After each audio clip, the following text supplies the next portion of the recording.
discuss about the physical modeling of the system. In the previous lecture, we discussed about the signal flow graph, and we had seen the basic example of this signal flow graph, right. So, today in the today's session, we will discuss in detail about the physical modeling, how we can model a mechanical system with the help of the differential equations. Okay. So, we will see them one by one. So, first we will see the basic definition for modeling of physical system, right. So, it is an elemental or you can say mathematical. So, it is an elemental or mathematical representation of a system or plant, right. So, what is a model?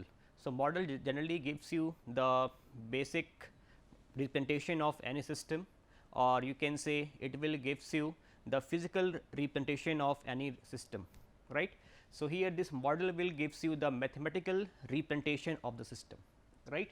So, this modeling we can say the control system can be represented with a set of mathematical equation, and this is known as mathematical model, right. And model helps in analysis of input and output that captures the control system. Okay.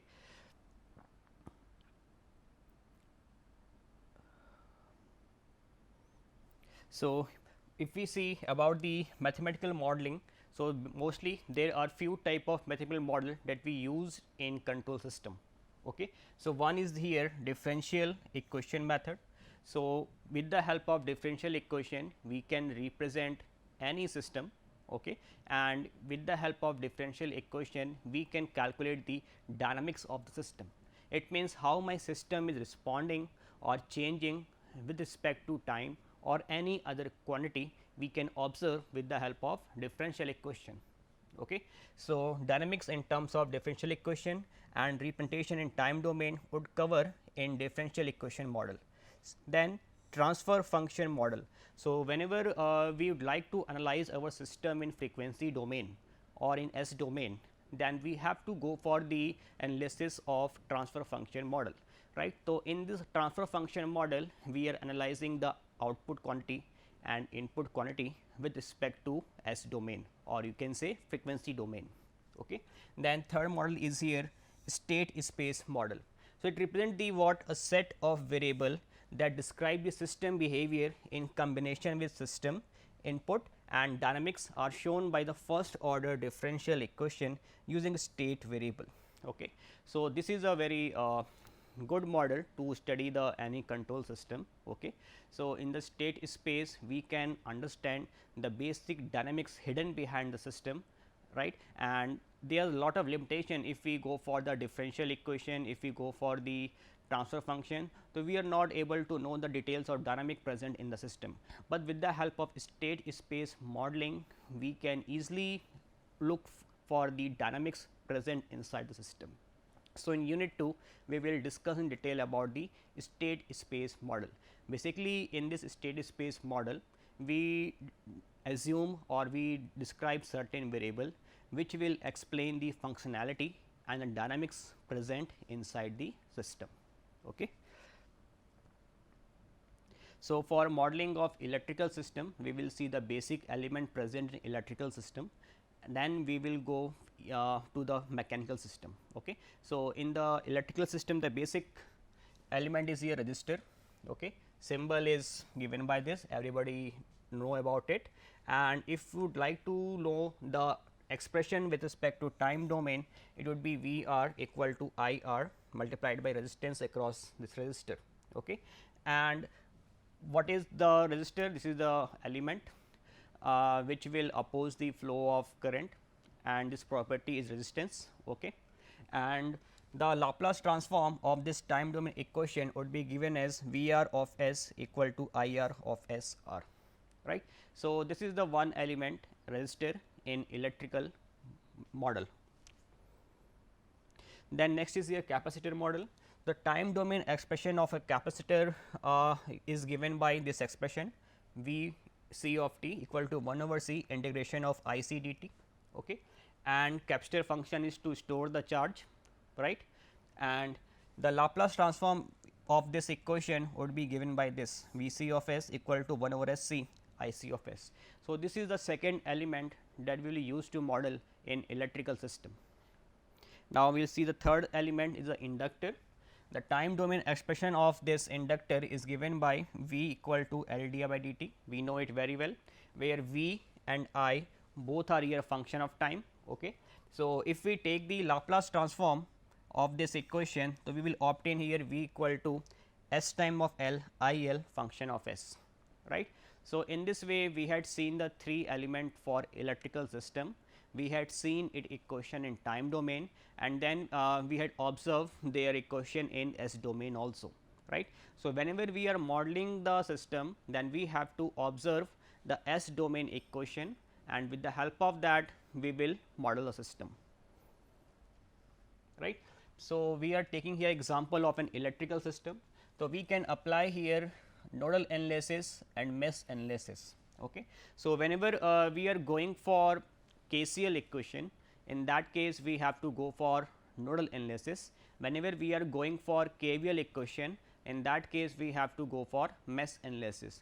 So, all the basics are known to you. So, I am not going in detail about the nodal and mesh analysis. Okay. So, here is 2 circuit, this is the one, this is the second circuit. Okay. So, circuit 1 we will use here the basics of nodal analysis here, and circuit 2 we will apply the equation of mesh analysis. Okay. So, in this circuit you can see one current source is here, one resistor is here, one inductor and one capacitor, and this current will divide into 3 part. One is IR, second is IL, third is IC. So, to analyze this circuit I will use here the nodal analysis. It means I need to apply KCL at node 1. So, I can assume that this is the node 1, okay, and if I assume the current I here, so I equal to IR plus IL plus IC. Okay. It means summation of incoming current is equal to summation of outgoing current. So, basically you can apply this KCL at this node, okay, and then you can apply this formula, incoming current is equal to outgoing current, then I equal to given by this expression. So, first this I, you can say this I of R is across the resistor. So, it is given by V over R, and this I of L across the inductor given by this expression, this I of C across capacitor given by this expression. Okay. So, here I can substitute this voltage V as d phi over dt, where d phi over dt is a flux change. Okay. So, change in flux with respect to time would be given by here voltage. So, wherever I am getting the V variable, if I replace it by d phi over dt, so I will obtain this equation. Okay. So, it is I equal to C d2 phi over dt square plus 1 over R d phi over dt plus phi over L, right. In the same way, if we go for the second circuit and if we apply here the KVL equation, or you can say the mesh analysis, right, then we will get this equation. If we move in this loop, then voltage across the whole circuit would be given by voltage across resistor, voltage across inductor and voltage across the capacitor, right. So, these 3 voltages are here, and across R it is IR, across L it is L d I by dt, across C it is 1 over C integration of I dt, or I can say if I replace I by dq over dt, if I replace the I variable by dq by dt, then I will get here second order differential equation. So, V equal to L dtq over dt square plus R dq over dt plus q over C. So, this is the equation we are getting in terms of voltage, and this is the equation that we are getting in terms of current, right. So, now if we match these 2 equation, you can say if we compare these 2 equation, one is the voltage, second is the current, then we will get here voltage current analogy. Okay. So, we will see in the next slide. So, what is the basic analogy here? So, in the first system I am assuming current is my source, in the second system I am assuming voltage is the source. Okay. So, here capacitor is equivalent to inductance, you can see in the previous slide. So, here I equal to C d2 phi over dt square, and here V equal to L d2q over dt square. So, if I put here this phi is equal to q equal to x, and if I make this equation in terms of x, if I make this equation in terms of x, then I can easily compare that C is equal to L. So, this enlaces we are applying here, and this C capacitance is equal to L inductance. In the same way, the coefficient 1 by R in current model is equivalent to R here. In the same way, the term 1 over L in current model is equal to 1 over C in voltage model. In the same way, flux phi in current model is equal to Q charge in the voltage model. So, this is the basics of a current voltage analogy system. Okay. So, when we solve the modeling of the system, then this analogy will help us, right. In the same way, if we summarize this result, so if this is a resistor, so the V I relation given by this, I V relation given by this, okay. And if you go for capacitor, this V I relation given by this and I V relation is given by this, okay. If you go for inductor, then V I relation is given by this expression and I V relation is given by this expression. So, we can represent this element in terms of voltage and in terms of current. So, whenever we have to follow the voltage relation, then we have to follow this equation. Whenever we have to follow the current equation, we have to follow these equations. Okay. Now, we will see here the modeling of mechanical system. So, till now we had seen modeling of electrical system by using the three basic element, that is resistor, inductor and capacitor. In the same way, we will choose three basic element for representation of mechanical system. Okay. So, this mechanical system can broadly classified in two parts. One is translational system, second is the rotational system. So, whenever the linear motion is present and if you apply a linear force on a system, then it would be considered in category of translational system, right. In the same way, when we talk about rotational system, whenever you apply a torque or you can say an angular motion present in the system, then it will come under category of rotational system. Okay. So, the basic element in the translational system would be mass, damper, spring, and basic system variable would be here force and displacement x. Okay. So, we will see in detail in the next slide about it. If we go for rotational system, then angular motion would be here, system moves about a fixed axis. Okay. So, you can see a rotor is moving around its own axis. Okay. So, that would be come in angular motion, right. And if we see the basic element here, it is inertia, damper, torsional spring, and the basic system variable would be here torque, angular displacement. So, here displacement would be in terms of theta. Okay. So, now we will see here translational system element. Okay. So, this is the mechanical system. So, here first element is here mass. So, what is mass? Is the property of body which store the kinetic energy due to translational motion. Okay. So, if mass is present here, if I apply here a force, then it will move in this direction with displacement of x. So, here I am getting the linear motion. Okay. So, if a force is applied on a body having a mass m, then it opposed by an opposing force due to the mass. Okay. So, whenever this object is moving, then it will oppose by a force which is known as frictional force, it will comes in the picture and it will try to oppose the motion of this mass. This frictional force is proportional to the acceleration, right, and F equal to m a, and you can say a can be represented in terms of d 2 x over dt square. So, this is the expression of force applied across the mass element. Okay. So, these are the basic thing that you know very well. Now, in the same way we will come for the rotational system. So, in the rotational system we are talking about the inertial mass. So, inertial mass is the element, this you can say here a cylindrical structure is here which is keep moving or rotating around its own axis.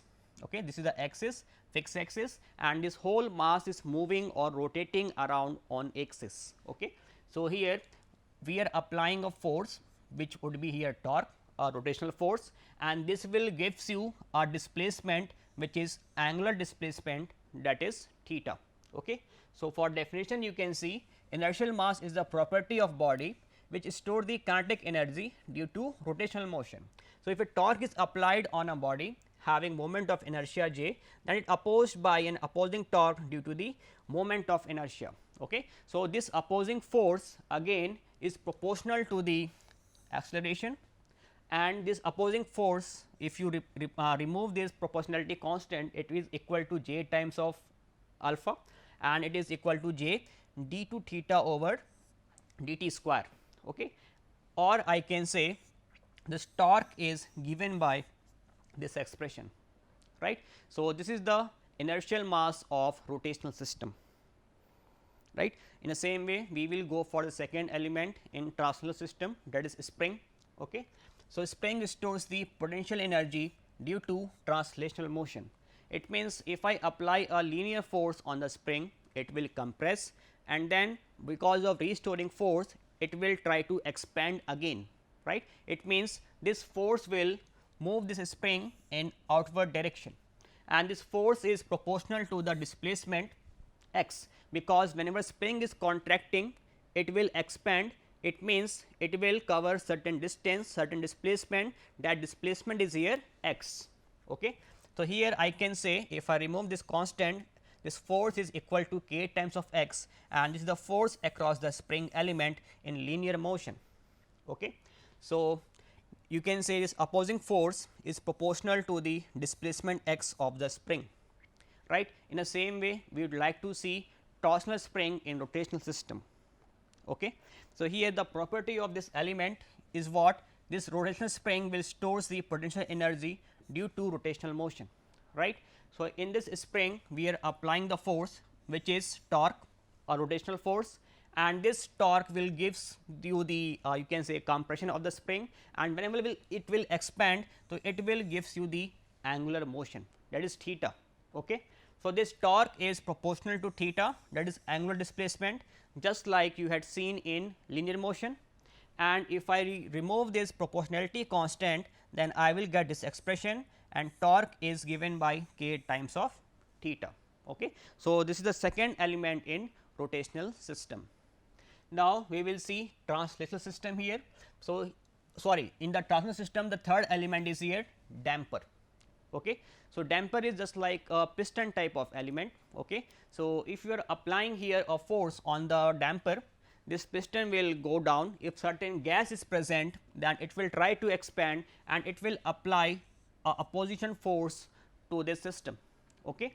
So, here damper is element that generate force which acts opposite to the direction of translational motion. Okay. So, whenever you apply a force inside, then this damper system, it will suppose some gas are filled here, then it will do what? It will try to compress this gas. When gas will heat up, it will try to expand, it will push this system outside, and it will gives you the linear displacement. Okay. So, this type of system is known as here a damper system.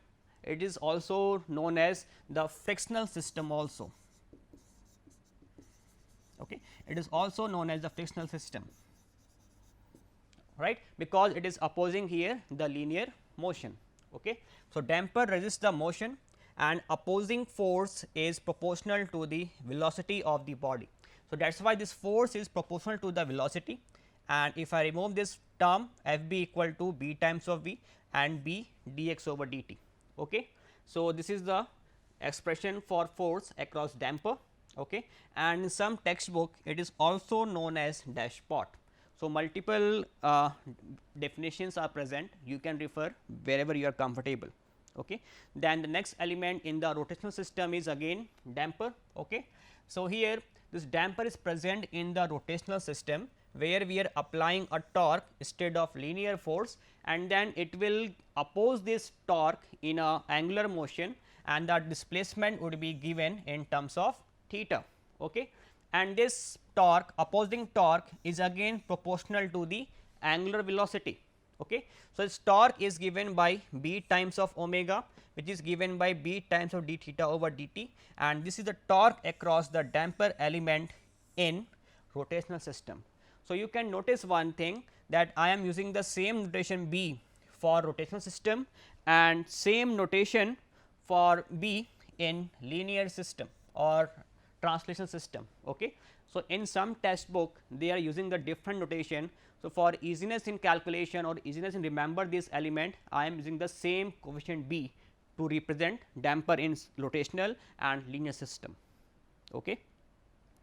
Now, if we want to model a mechanical system, then we have to use here nodal analysis.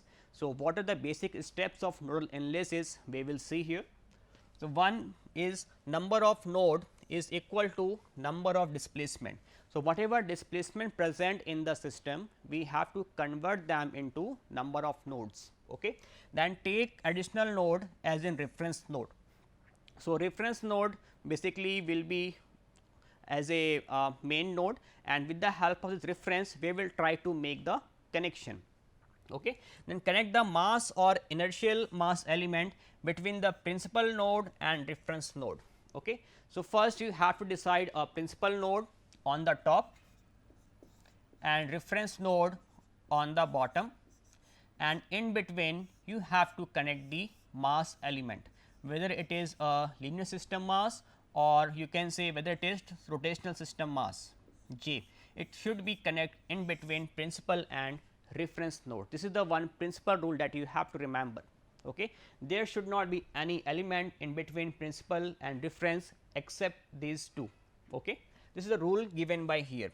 Now, see the next rule, connect the spring and damping element either between principal node or between the principal or between the reference node depending on their position. Okay. So, the spring element and damper element may come in between principal and reference or may come in between two node also. So, depending on their position, when we see the example, then this concept would be clear to you how to place damper and spring element in the system. Okay. Then obtain the nodal diagram and we have to write the basic equation for each node, then we will get the mathematical modeling of mechanical system. Okay. Now, see how is possible. In this example, a mechanical system is given to us. Okay. So, here you can see this is a reference point, this is damper B, K1, M1, K2, M2, and you can see x1 is the displacement and x2 is the displacement. So, if we follow our rule, the number of displacement will gives you number of node. Okay. So, the number of node is here 2 because I am getting here 2 displacement, that is x1 and x2, and hence the number of displacement would be 2. So, generally we would like to see the number of mass element. Whenever number of mass element is 2, it is also equal to number of node, but in some special case this formula would not be valid. So, whenever you have to note down the number of node, you have to note down the number of displacement. If 2 displacement, then you have to draw 2 nodes. Okay. So, now we will see. So, I draw here node x1, node x2, this is my reference node. Okay. So, this is my principal node on the top. Okay. And this is my reference node. Okay. Now, you can see displacement and reference nodes are identified. Now, we will go for step 3. We need to connect mass element in between the reference and principal node. So, how many mass element are here? You can see M1 and M2. It means this M1, M2 will come across this principal and reference node. So, you can see M1 is across x1, it means M1 mass will come across x1 node, M2 is coming across x2. So, M2 mass will come across x2 node. Okay. So, here across x1 I am making this mass M1, okay. Then across x2 I am making this mass M2, right. This is my step 1. Now, you can see the step 3, sorry step 4, connect spring K2 between node x1 and x2 and connect spring K1 between node x1 and reference node. So, here you can see the spring element, this spring element K1 is in between reference and x1. So, it will come in between x1 and reference, and this spring element K2 it is coming in between M1 and M2. So, place them accordingly. So, you will get here K2, M1, M2. So, M1 is present at node x1, M2 at node x2. So, spring K2 will come in between these two nodes and K1 will come from x1 and in between the reference. So, you can see the previous diagram. So, K1 coming in between x1 and reference, K2 coming in between x1 and x2. Okay. So, this thing is here. Now, step 5, connect the force element between x1 and reference node. So, for that purpose you have to see where you are applying the force. So, force is applied at the mass m1. Okay. So, we have to place this force across node of mass m1, that is at node x1. Okay. So, now you can see this force element we place here across x1 and the direction of force is toward this node x1. So, the direction always should be towards the node x1, okay, and the direction should be in up direction. It should not be happen that you will make direction like this. So, this would be the wrong notation, okay. Then it will not represent the actual movement which is happening inside the mechanical system. Okay. So, this is the one example. With the help of that you can see how to model a mathematical a mechanical system using this nodal analysis. So, in the next lecture we will see how to obtain basic equation which will represent mathematical model of the system. Okay. So, thank you for today. So, remaining thing we will see in the next lecture.